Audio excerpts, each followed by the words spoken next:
Ladies and gentlemen, please have a good welcome for Nigel Farage.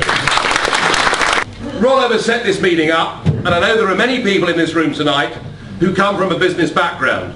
So I want to perhaps expand a little on some of the themes that Stephen talked about.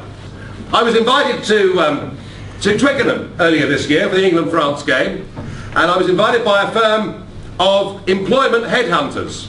And so at the lunch, I said, well, of course, over 70% of your laws don't come from the British government, they come from the European Union. And the chief executive said, oh, Nigel, no, you're way off being there, mate. He said, it's at least 95% of employment legislation comes from abroad. Now, we've touched tonight, our chairman and Stephen both touched tonight on the Agency Workers Directive. The Agency Workers Directive came into being on the 1st of October this year. And the Chancellor of the Exchequer, George Osborne, not of course that he's ever had a job, but never mind, and George Osborne said that it was a pity, but there was nothing we could do about it. And the argument, ladies and gentlemen, has to be that if you're a nation, if you're a state, what you should do, if you're the Chancellor of the Exchequer, in the midst of a recession, when unemployment has reached a 17-year high, when youth unemployment has reached 20%, you should say, to hell with the Agency Workers Directive. We are going to put the interests of British people and British workers first.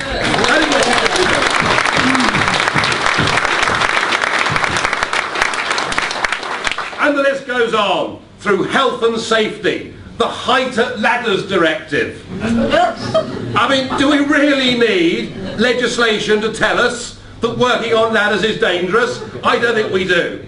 The madness of the environmental legislation. I mean, can you believe that when Chorus closed down in Redcar last year with a loss of 1,500 jobs, that Chorus were given, as part of the EU's carbon trading system, £300 million worth of carbon credits. They were paid 300 million sterling to close the factory in Redcar down and to relocate the whole lot to India. So even if we were concerned about CO2 emissions, and I'm rather more relaxed about it perhaps than some people, because it seems to me that volcanoes spew out rather more when they erupt than every factory in the world, but even if we were worried about it, the net effect on CO2 emissions globally has been zero. We are paying through the EU carbon scheme. British taxpayers are paying our manufacturing base to close down. It is complete and utter lunacy. And the worst of all of this is the political side of it. Because if we think the EU's carbon trading system is mad, if we think the Agency Workers Directive is bad for employment and particularly bad for young people, what can we as voters in this European Union model do? The answer is nothing. Nothing. We are rendered impotent because the sole ability to propose legislation in the EU and the sole ability to amend or change legislation in the EU rests with the unelected European Commission. Even if every single MP, if all 646 MPs in Westminster voted to get rid of the Agency Workers Directive, all the while we accept membership of this union, there is nothing they could do. By a margin of 10 to 1, our members of Parliament voted to say that prisoners should not get the vote. And yet they were told the very next day by Kenneth Clarke, our Justice Secretary, that the vote was null and void because we're signed up to the European Convention on Human Rights, and of course being a signatory to the European Convention on Human Rights is a prerequisite of EU membership. We were impotent then, and we're impotent over the economy. And the worry is that now, sector by sector, this new form of European government is taking control of the British economy. We've seen it in the fishing industry, of course, now for over 3 decades. I mean, what a remarkable situation that in what should be British territorial waters, we are allowed to catch by volume 18% of the fish that are ours, and the other 80% goes elsewhere. We know that, we've seen it. But what happened last year, I think, was far more sinister. And again, I'm picking up on Stephen's point about financial services. And when we talk about financial services, please don't think that we're just talking about bad or greedy bankers. We're not. The City of London and financial services is about insurance. It's about equities. It's about wealth management. It's about fund management. It's about foreign exchange trading. It's about spread betting. I throw that in because Stuart Wheeler's now our treasurer. I have to each time I speak. But it's about so many things that we in London have done fantastically well. And we've become the world's centre for all of these things. In October last year, the European Parliament approved a European Commission directive that means that now the entirety of what is Britain's biggest business is now to be regulated 100% by 3 new European regulatory authorities. And what makes me most angry about this is not the fact that the Lib Dems vote for this. Of course they would. And it's not that Labour vote for it, because we know that they're signed up to the EU model. What really makes me angry is this current Conservative Party masquerade as wanting to stand up for British business, and their own MEPs were 3-line whipped to support the transference of the regulation of Britain's biggest industry to 3 new European authorities. And ladies and gentlemen, believe you me, I am going to do my damnedest to make sure they pay a price for that.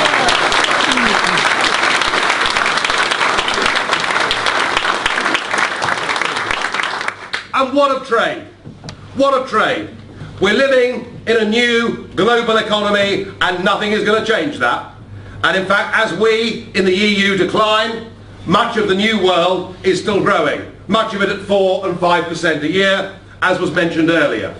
And yet the most extraordinary thing about trade in the EU is that we, as the world's 5th largest merchanting and trading nation, are now completely forbidden, and I mean forbidden, from making our own trade deals with the rest of the world.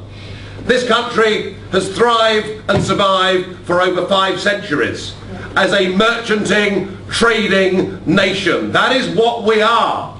It's what we do. It's what we're good at. And we need to take back the ability to forge our own trade relationships with the rest of the world. And I tell you where a very good starting place would be.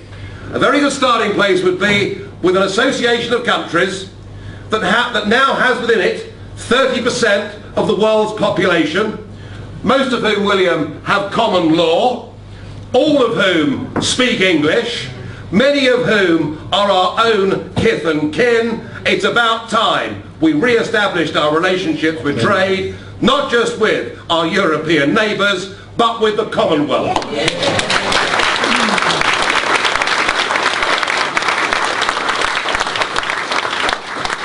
If we are going to have a future, a successful economic trading future, it's about time we grew up and recognised our future isn't Europe, our future is as a global trading nation.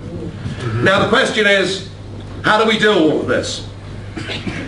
I predict tonight that British politics on this vital European question, which is racing up the agenda, isn't it, day by day by day, I predict that what will dominate politics over the next couple of years will be the promises of renegotiation.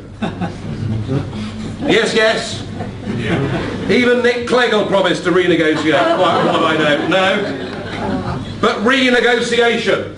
We will be assured by a Conservative Party, the very party that signed us up to Rome without a referendum, remember?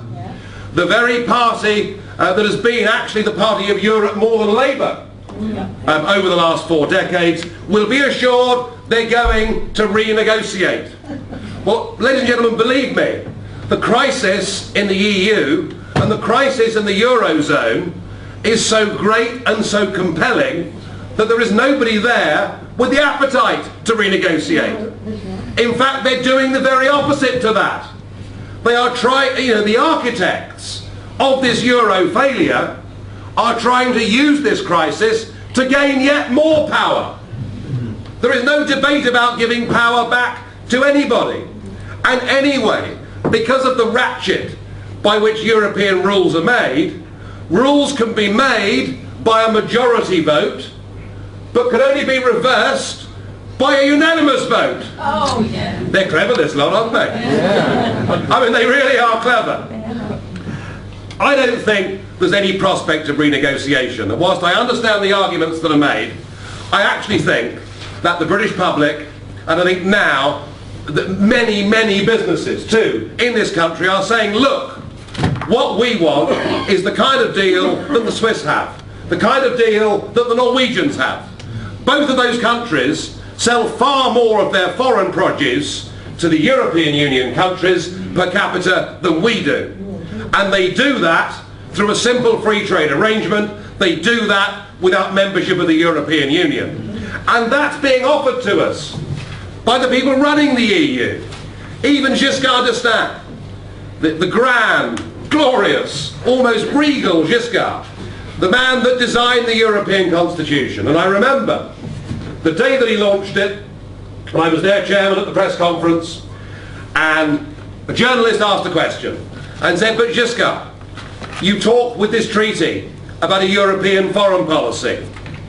We never heard of Cathy Ashton then, but never mind. You talk of a European foreign policy. You talk of a European army.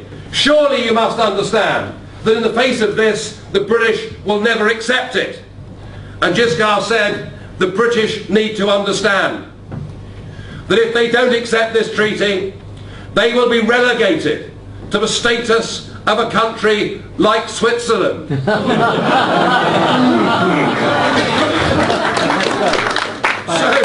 So it's perfectly clear, if all we want is a free trade common market deal that many of you in this room, I suspect, voted for back in 1975, it's on offer. And it's the right thing to do. It's the right thing to do by business. We have got to give, especially Britain's 3.5 million small businesses, a chance to live and breathe. You cannot, as a small firm, put up with maternity rights, paternity rights, maximum working weeks, minimum wages. It all sounds lovely, doesn't it? No. But if we can't afford it, the people that actually get hurt are the workers themselves. And what we would advocate in an independent Britain is that small companies with less than 10 employees should be freed from many of these social market shackles. We have got to say that just so much of this green agenda, frankly, is rot, is costing us all a fortune on our electricity bills, and is not reducing CO2 anyway. And if there's an argument that says that the government can set up 10 or a dozen enterprise zones around the United Kingdom, why not make the whole UK economy an enterprise zone? Why not do that? None of this can be done from within the EU. And so the argument is, we're not coming out of the European Union because we can't bear it. We're coming out of the European Union because we want a better, brighter economic future. And we're coming out of the European Union because we want to take back our birthright. We want to take back that thing that those that went before us fought and defended, and in many cases sacrificed all they had to give, twice in the 20th century, not just so that we could be free people living in a democracy, but so that the whole of Europe could be free and living in a democracy. We want our country back, and we're damn well going to get it. Thank you. I've never given this answer before at any political meeting, but I'm going to give it now in answer to Stephen's challenge. In 1972, we signed up to the Treaty of Rome, which meant we were members of what has now morphed through, it was called the EEC then, wasn't it? Do you remember? Yeah. Then it became the EC, now it's the EU, and if they have their way, it'll be the USE before very long. But we signed up in 72 to the Treaty of Rome, and what we in UKIP are advocating is that we break that treaty. But we also, in 94, signed up to another treaty That was the Treaty of the European Economic Area. That is the treaty that binds Norway into the European Union. Whilst there are some disadvantages with that treaty, in that it means being part of a single market, and it means accepting some laws over which, you're right, we wouldn't have our 8% vote. I'm not quite sure what use it is, but anyway. By breaking our membership of the Union, we would be in a holding position for a period of time of EEA membership, which would absolutely guarantee us absolute rights of trade, whilst we do what Liechtenstein, Norway and Switzerland, as tiny countries, have managed to do, whilst we managed to negotiate an even more advantageous deal for what is, after all, their biggest export market in the world. And I think that by showing the British people that by breaking with our membership of the Union, we still have that safety position of EEA membership, I think by putting that argument, and it's the first time tonight that I've used it, I think by putting that argument, as and when we get our referendum, we won't just win the referendum, we'll win it by a landslide. And that's why Cameron doesn't want us to have that referendum. Because he believes in all this baloney. And he's doing his very best to hold the line by talking about renegotiation. There's only one thing this government's really scared of, and it's UKIP getting vast numbers of votes, and we intend to go on frightening the life out of them.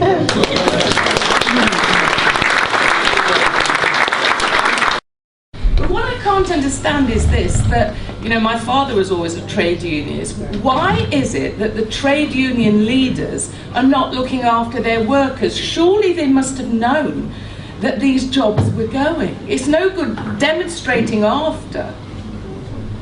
What do you think the answer is? Yeah, well, I mean, great question. Two answers if I can. Number one, Bombardier versus Siemens. Our research has shown that Siemens spent 15 times the amount of money lobbying the European Commission in Brussels than Bombardier did.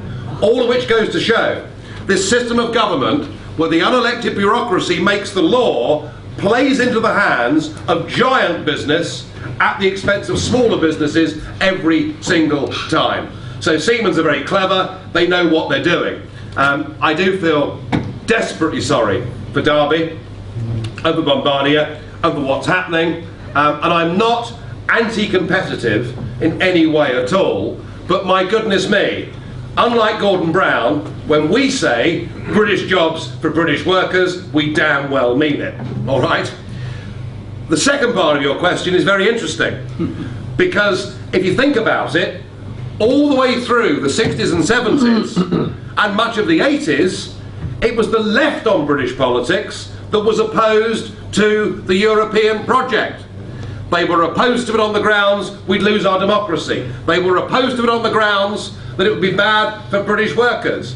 And in many ways, their most eloquent and ardent advocate was a ginger-haired fellow from South Wales.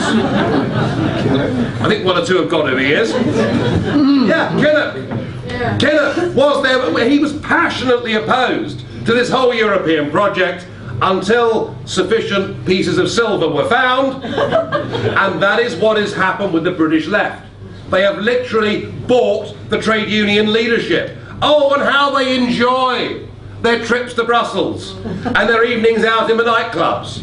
Not that I do that sort of thing, obviously, but you know, I mean, they've literally been corrupted through money and through this European system. But just because many of the trade union leaders have been corrupted, do not think that all the trade union members and all the people on the left in this country have been corrupted. There is one shining example, and people always laugh when I say this, but I actually do have an enormous regard and respect for Bob Crow. Brother Bob, as I call him. And whatever you think of Bob Crow's economic ideas, Bob is as strongly opposed to Britain's membership of this union and as patriotic a man as you would ever meet. And I think that the British working classes have literally been betrayed, not just by their politicians, but by this European project. The total opening of the doors to completely free movements of labour into this country have damaged communities, have damaged British workers. There are some champions on the left like Bob Crow, but I would suggest to you that the real answer is that UKIP needs to be the party that stands up and fights for the hopes and aspirations of ordinary British people, and our recent results in by-elections up and down the country show the penny is beginning to drop. This isn't about right or left, this is about right or wrong. This is about us governing our own country and being the masters of our own destiny.